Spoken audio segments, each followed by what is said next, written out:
বিজ্ঞান প্রযুক্তিতে এগিয়ে গেলেও এখন এই আদিম মানুষেরা বাস করছে এই জঙ্গলের মধ্যে। দেখতে পাই আদিম মানুষেরা এখনও সেই ঘোড়াকে পোষ মানানোর চেষ্টা করছে। আর এখানে আরেকটা ঘোড়া দাঁড়িয়ে সেই দৃশ্য দেখে চলেছি। ঘোড়ার পটল চেরা চোখ দেখে একজন কবি তার প্রেমে পড়ে যায়। ওর পাশে থাকা ঘোড়াটি মন্দ নয়, ওর প্রেমের উপযুক্ত। রৌদ্রে থাকার ফলে এই ঘোড়ার রং একদম পুরো কালো হয়ে যায়। এই প্রথম জানলাম ঘোড়াদেরও নিজস্ব নাম আছে। শাড়িগুলোর বয়স আর সাইজ দেখেই মনে হয় এরা ঘোড়া চালাতে নয়, ঘোড়া দেখতেই এসছে। ঘোড়ারাও পরিস্থিতি অনুকূলে তাদের রং বদলাতে সক্ষম হয়েছে। ভালো রাস্তাতে যাবে না, কোথায় যাচ্ছি চিন্তা করতে পারো। চ তোদের ভিডিও বানাবে না, যাচ্ছি তো চাটবো দেখলাম। এ কোথায় যাচ্ছি ওই দেখেই মনে হয় হয়েছিলাম।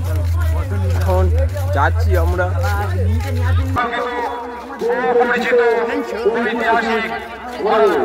কাকিমার টাওয়ার ঠিক মতো ধরেনি, তাই কাকিমা চলে যাচ্ছে টায়ারের ঘোড়াতে। এত গরম ফেলায় সবাই সূর্যের ওপর রাগ করে একটি ভয়ানক মিছিলের ব্যবস্থা করেছে, তাই সবাই এসে এখানে হাজির হয়েছে। জলের টানে মানুষগুলো ছুটেছে পুকুর থেকে নিজেদের তৃষ্ণা মেটাতে। বন্ধুদের কথা অনুযায়ী এই ব্যানার করা ঘরের মধ্যেই রাশিয়ানরা তাদের নিজস্ব মাল্প বিক্রি করছে। চারিদিকে লোক ভর্তি থাকলেও আমরা এগিয়ে চলেছি পরপর একে একে নারীর টানে।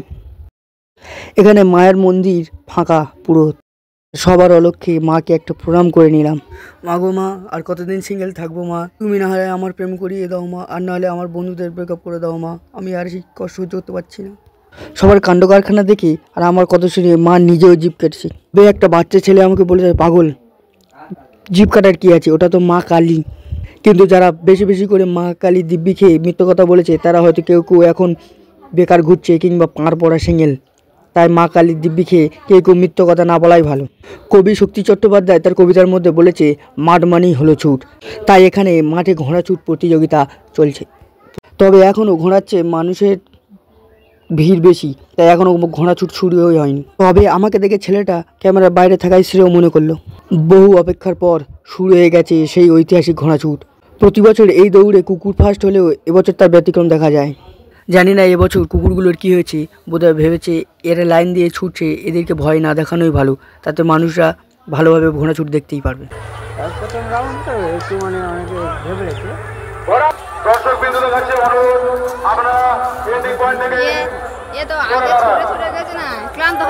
কুকুর ফার্স্ট হলেও আমরা সম্মানের খাতিরে ঘোড়াকেই ফার্স্ট প্রাইজ দিয়ে এসেছি।